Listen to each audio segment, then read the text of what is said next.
Hey, how's it going, guys? Welcome to another episode of Visiting Professionals. I'm your host, Austin Slabaugh, and today I'm down at WXYZ Channel 7 Action News visiting with assignment editor Erik Anderson. Hello, Austin. Welcome to 7 Action News. Thanks for having me, man. Stay tuned, guys. We got a lot of great stuff coming up. Hi, my name is Austin Slabaugh. I'm a student at Oakland University. Most of my time is spent on campus in class, but when I'm not hitting the books, I'm visiting professionals.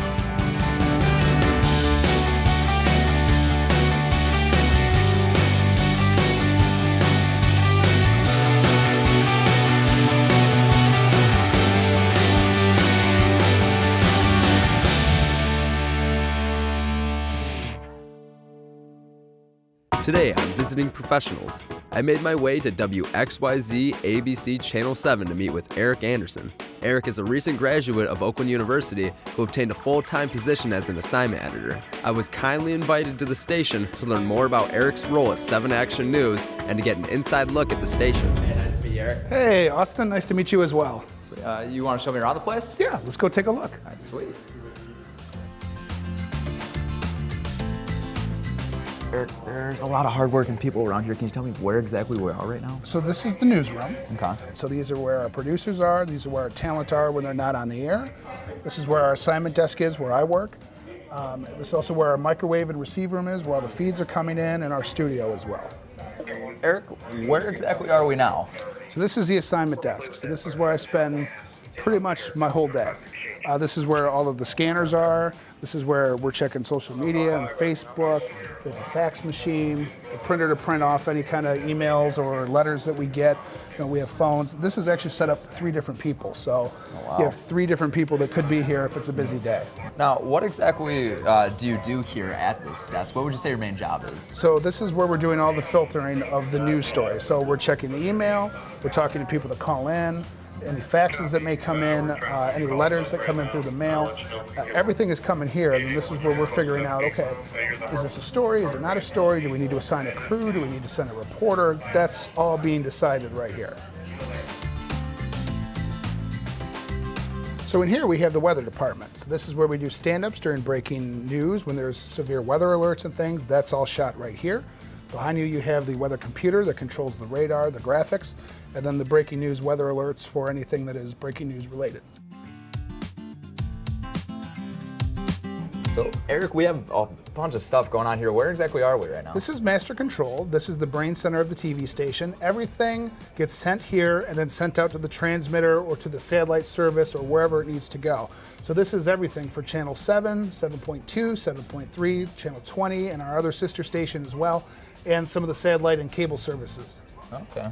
You care if I play with some buttons here? No, you can't. Okay. But maybe we'll go for a ride in a truck later. Do I get the keys?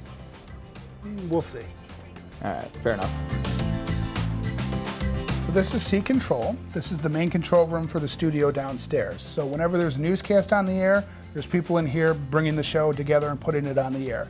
Awesome, awesome. Did you want to go ahead and show me the studio downstairs too? Sure, let's go down and take a look.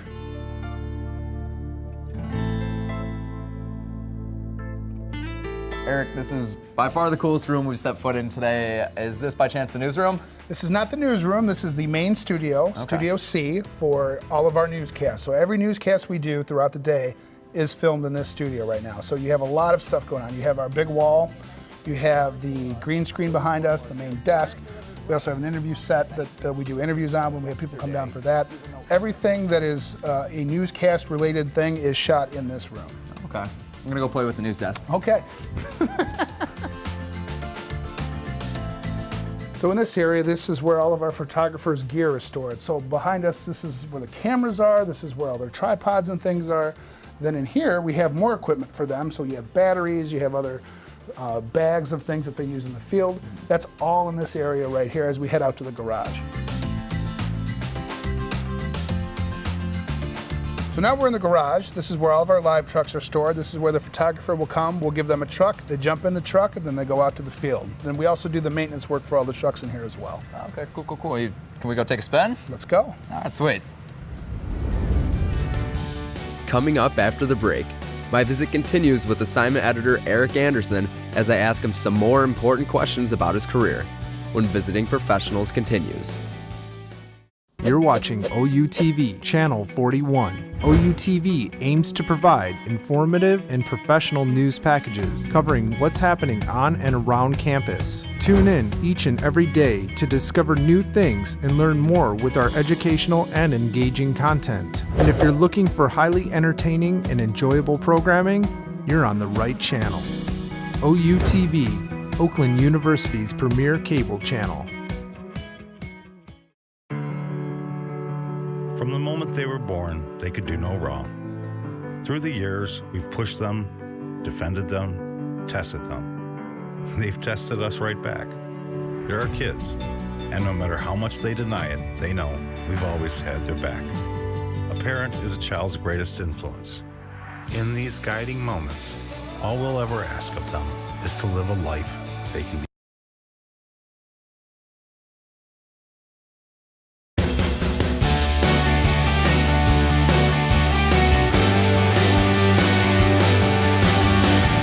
Welcome back to Visiting Professionals.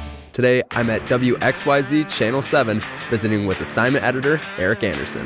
Before I sat down with Erik, I spoke with Rhonda Lavelle, the news director at WXYZ, to understand what Erik brings to the team. So Erik's been working here a couple years now, and you've had the pleasure of watching over him. Can you tell me a little bit about what Erik brings to the table? Sure thing. You know, Erik is really our air traffic control. So what he does is he's at the assignment desk, and he gets tons of information in all day long, hundreds and hundreds of emails. He's listening to the scanner all day. He's dealing with the helicopter. So he gets a lot of information. So Erik has to disseminate all that to figure out what stories are good, what stories we should be covering, what the competition is doing. And he also watches over social media as well. He's got things open, he's what people are talking about. And Erik does a great job at figuring out, one, what is a good story? He's very aggressive, which we appreciate because we want to beat the competition. We want to be first on a story. We want to be right. We want to be accurate. He also is very good at vetting stories. And when I say vetting stories, I say, Erik, look at this. We got an email, a tip. Find out if this is the real deal. And Erik is on it right away, and he does a great job. He's a great team player. People love working with him. He's very calm and cool, and people really respect him, and we really do enjoy working with him, and he's a valued team member here at XYZ. Erik, thank you so much for having me down here at Channel 7. I'm really excited to get into this, but I just want to know a little bit more about yourself. You tell me, what is it that you do? So I am what you call an assignment editor. So my job is to sit at the assignment desk, which is kind of like the nerve center of the newsroom.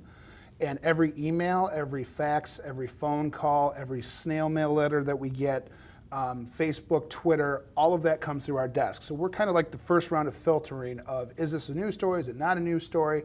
And then from there, we'll move it over to the managers, have them take a look at it. And then we'll start to talk about, do we need to assign a photographer? Do we need to assign a reporter to this story? And so that's kind of what we're doing all day long. Okay, yeah, it sounds like you got a lot to juggle there. Now, how exactly did you get in that position? Where did you start out? I started at WJR Radio, and this was in 2004. And I was an intern for the morning show, kind of did a little bit of everything, the whole time I was there. I left there in 2012, but before I left, I was like a jack of all trades. So I did producing, I did call screening, I did board operating, I worked in the newsroom. Even sometimes overnight when there was severe weather, you would hear me being, there's a severe thunderstorm warning for Oakland County, take cover now, that kind of thing. So like a jack of all trades. So in the process of interviewing for a job here, there was a job opening for a writer. And it was part-time. I said, okay, I could transition. I wanted to kind of get out of radio and try something different. And so I interviewed here. Well, then the job I have now opened up in the process of interviewing, and they said, well, would you like to come work here full-time? I said, well, that's a no-brainer. Yes, absolutely. Sign me up. I'll be there tomorrow. So we talked about the job and what it entails, and it was kind of better suited for me than being a writer. And just all the different contacts that you have to have, which I had from being a producer, and knowing who to call when there's breaking news, and so it seemed to be a better fit. So then we went through another round of interviews, and then that's how I ended up here. Yeah. Now we're here, but I want to jump things back a little bit more to, like maybe more so when you were a kid. Like, what made you decide that I want to be in radio, I want to do TV, broadcasting, all that? I was a big fan, and still am, of Johnny Carson with The Tonight Show with Johnny Carson. And so on his last show, and I was like 7 when this thing aired, but they put it out on DVD, it's online. they did a behind the scenes of the show. This is what we do to put the show together every day. And it went for probably, it was like a 7-minute piece of like, this is how we start the day, this is what we do to get the show on the air, to all of a sudden, now here's Johnny, he walks out and let's do the show. It looked so cool to me. I said, this looks really cool, like this would be a lot of fun. I'd really like to do this. And so when I got into high school, I started working in our high school's auditorium, like as a sound and lighting tech. And then we had a video production class, so we would do like the daily announcements every day. And it was a lot of fun because you could do everything. You could, push the buttons, do the cameras, be the audio guy. You could be the talent. Like I know we did one show where I kind of hosted with myself, and because no one wanted to be talent that day, so I did it. So that's kind of how I got the interest of, well, this could be a lot of fun. Well, that's awesome. I'm glad you're enjoying it, man. Now, going from schooling, like how did your schooling really help prepare you for everything that was to come in the future? Well, so, you're kind of doing things and doing different projects, kind of learning the craft a little bit. When I was at Specs, you get to meet people that are in the industry. You get to meet different clients, different people that work at different stations. And so that kind of helped learning different skills and like how this camera works or how this TriCaster works. So it's all kind of it was a big building process, and then eventually you get an internship. You learn different things at the internship, like how to put a radio show together, how to put a TV show together. What would you say was the toughest part of all that? What was the hardest thing to overcome? You think learning the technology or just kind of learning where you fit in? Well, I was always a hands-on guy, so, for me, being in a setting like this where you're out in the field shooting things, that was always, I learned far more doing that than I ever did sitting in a classroom reading a book. And that's not to say that sitting in a classroom isn't important, because there's different theories and things you need to learn about why things are the way they are. But I said for years, not to knock any professor that I ever had, because I had a lot of great professors and teachers along the way, but I learned far more being out at a station or being out in the field than I ever did sitting in a classroom reading a book. Now, how important would you say it is to be well-versed in everything here that it is you do? The more you can do, the better off you are. And it's good to know what you're really good at. It's good to know what you like, what you're passionate about. But if you can at least say, hey, I've attempted this, I can do this, it's good. Like, for example, here, so a lot of times I work on a weekend. And so the weekends here, there's not as many people around. So we're kind of expected to overlap in certain departments. So I'm actually cross-trained on how to do things for the internet as well. So if there's not a web producer here, I can write a web story. I can get a crawl going at the bottom of the screen on the TV if there's a breaking news alert, on a weekend when no one's here. And so it's being able to do more than just, I don't just sit at the desk and get the phone. I can do all these other things as well. And it makes you more valuable too. Now, me being an Oakland student myself and you being an Oakland alumni, tell me a little bit about your time at OU. So I came in around 2007 as a transfer student from Macomb Community College. They had like a Macomb to Oakland program. When I was at Oakland, I spent time at WXOU. I was a DJ. I was the general manager of the station. I also did time with Student Video Productions. I was a program director for them for a year. I hosted a show called Best Tech, which was all about technology, and we'd show you the latest trends and things. Then I also did some work for the Oakland Post as well, writing a few articles. And so we jokingly referred to, somebody called me this because I'm a Howard Stern fan, and there were some other friends of mine that were Howard Stern fans. You're the king of all media at OU, and I don't know about all that. But did I do everything? Yeah. Right. Gotta get experience in everything, kind of figure out where you want to go. And those experiences I would not trade for anything. It was a lot of fun. I learned a lot. And the people that I met while doing those activities, I'm still friends with a lot of them today. Now, over the years since you first got involved here at Channel 7, what have you seen change the most? We've been moving away from deadlines. Our deadlines are constantly changing here. So the 5 o'clock show was like our big show. Everything that we've worked on all day long goes into that show. Now, because of the internet, we do everything now. We are 24/7. There's always somebody here. There was always somebody that is able to get us on the air, whether it be online, on TV, and there's never a 5 o'clock deadline anymore. We still do a 5 o'clock show, and we still have things that have to be ready by 5 o'clock, but if something happens at 11 a.m., you can bet it's already online. Everything we know about it is online. There's probably even video online already. And so by 5 o'clock, you're just kind of seeing that this is the best of everything that happened today versus this is everything for the first time. With the growth of technology and social media, how big of a role has social media really played in everything that you do here? It is huge, especially for us at the desk. Just to give you an idea of one of the places we get tips. So we have a guy, I don't know this guy, but there are several of these guys that are at their house listening to the police scanner. Okay. Every single thing they hear on that police scanner, they are tweeting out. And so it's helpful for me because if I miss that on the scanners that we have here, I can go back and look and go, okay, oh, this guy caught it. This is where we need to go. This is where the breaking news is. This is where the crew needs to be. So in that case, it's helpful. But the other side of that is with them tweeting out everything, there's no filter. So sometimes all of these tips you're getting are not anything that we would do anything with that would be of use to us for news gathering purposes. And so you have to kind of filter it a little bit.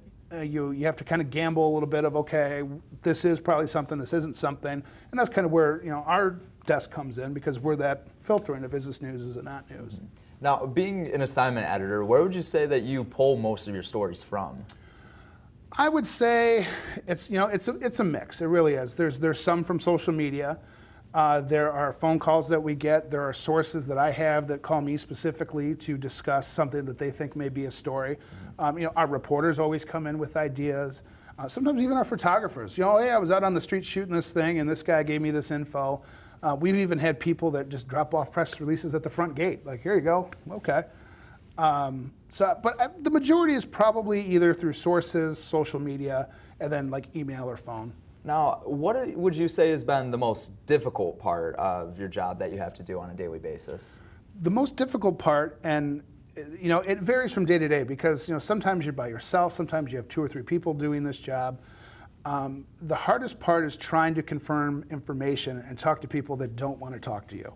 Let's just, to give you an example, let's say that there is a robbery at a house, in your neighborhood, across the street from you. Well, I'll be nice and say it's not you. Okay, your neighbor's house got robbed. All right, okay, not getting robbed today. Right on. Your neighbor's house got robbed. So, we call you because you live next door, and oh yeah, the police are here. Okay. We call the neighbor. You may give us your neighbor's phone number. We'll call and talk to them. Yeah, I got robbed, and whatever. Okay. We know it happened, but for journalistic purposes, we can't report that yet because we haven't talked to the police. So we call the police, and some departments are more helpful than others. Some stations you call and, nope, nothing happened in there. Well, I have a photo that says your guys are here. I have 3 people that tell me you're here. You're not there? Nope, nothing going on. The worst answer you can ever give me, and it really ticks me off, and I'm sure my coworkers can tell you how mad I get. I'm not an angry guy. We have no info to release at this time. Okay. Wise. Well, when will that be? Well, call us back on Monday. Yeah. Okay, well, it's Friday at 6 p.m.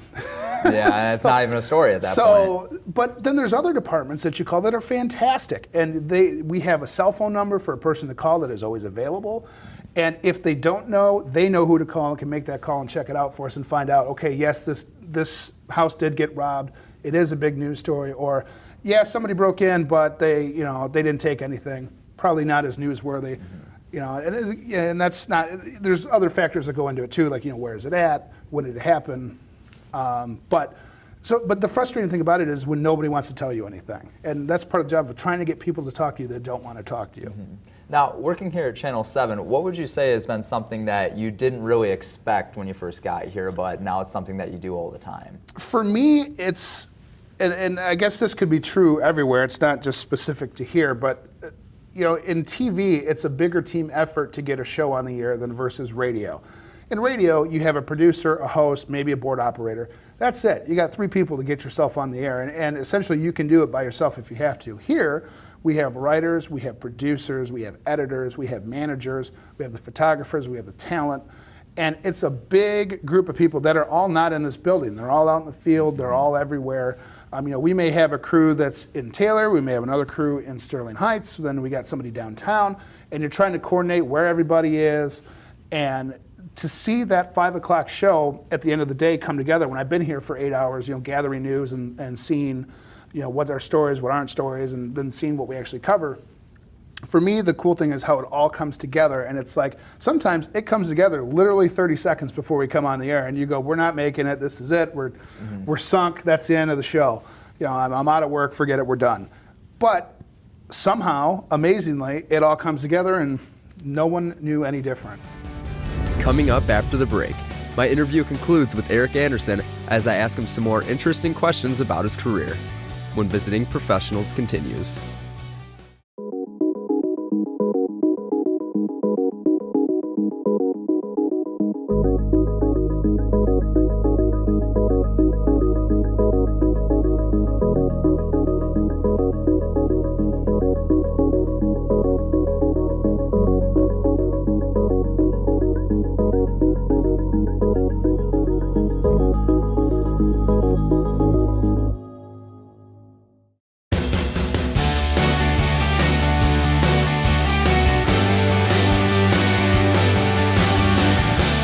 Welcome back to Visiting Professionals.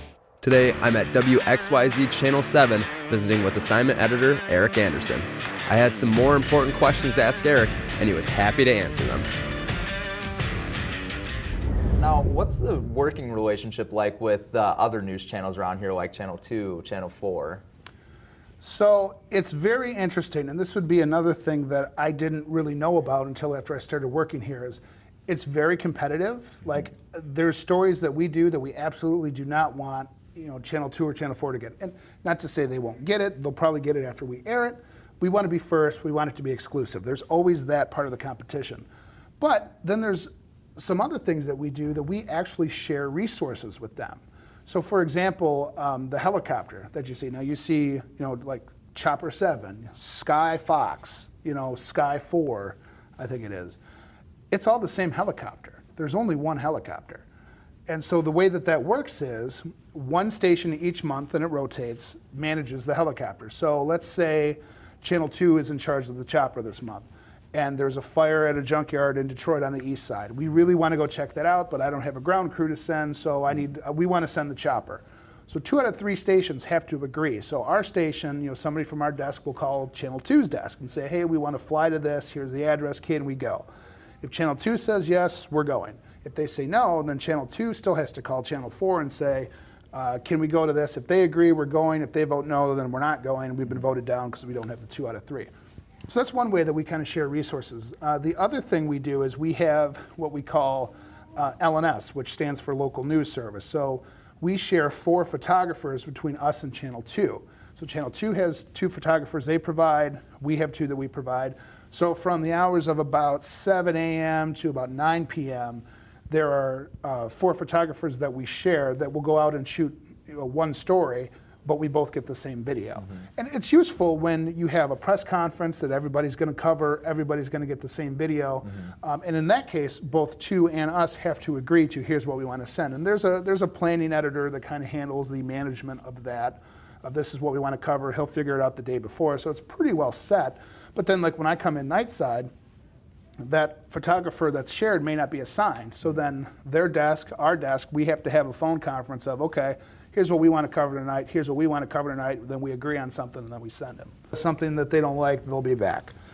But the other thing, and this is what makes my job kind of hard and challenging as well, is everybody is a reporter now. So you have people putting stuff on Twitter, on Facebook, on a blog, and they're not held to the same journalistic standard that you're going to school for, that I went to school for.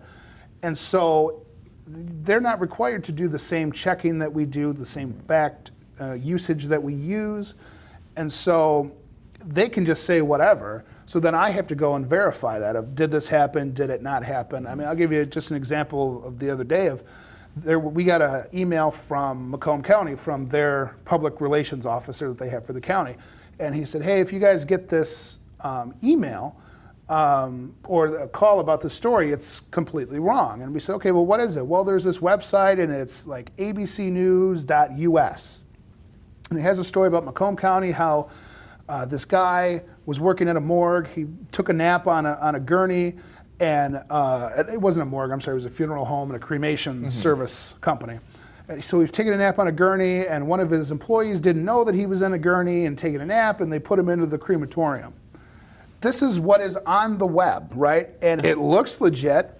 Not the ABC News that we work for here. It's some knockoff company. I don't even know how they can use the same logo, but it's out. It looks like a legit story. It's got sources cited. It's got people.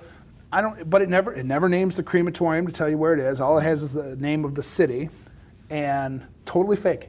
Nothing real to it at all. Wow. But was written up, it was making the rounds on social media of, hey, this is happening.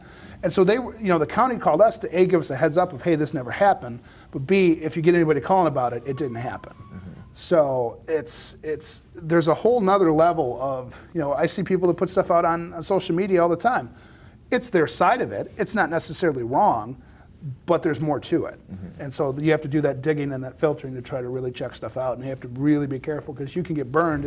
If we had just taken that and said, oh, like say we didn't realize that was not abcnews.com, that was abcnews.us, and we didn't realize that, mm-hmm. we could easily go, ABC News says this. We're wrong. They didn't say that. Right, so you have to really be careful and really check things out before you go on air. And hopefully you have enough time to do it, you have enough people to check it out. And usually you do. What advice would you give to a student if they were looking to get in your shoes right now? Well, the thing that always worked for me, there's two things that I always tell people. First, do an internship. It might be for free, it might be paid, that doesn't matter. The contacts and the information you will learn are fantastic, and you will not get that in a classroom. The other thing I also tell people is, for the most part, when you're first starting out, never say no to anything. Erik, I have one last question before we wrap everything up here. Is this the best job in the world? I don't know if it's the best job in the world, but is it the most challenging job I've ever had? Absolutely. Mm-hmm. There are days that I really love it here. There are days that I feel like, I'm very good at this job. I know exactly what I'm doing, who to call. It goes perfect. It goes as planned. It's great. Then there are other days when nothing is going right. I don't know why I'm here. But I also don't know where else I would want to be right now either. It's certainly the most challenging job I've ever had. Well, Erik, that's awesome, man. Thank you for your time, Sure. man. I really appreciate it, and I look forward to seeing what great stuff you got coming up.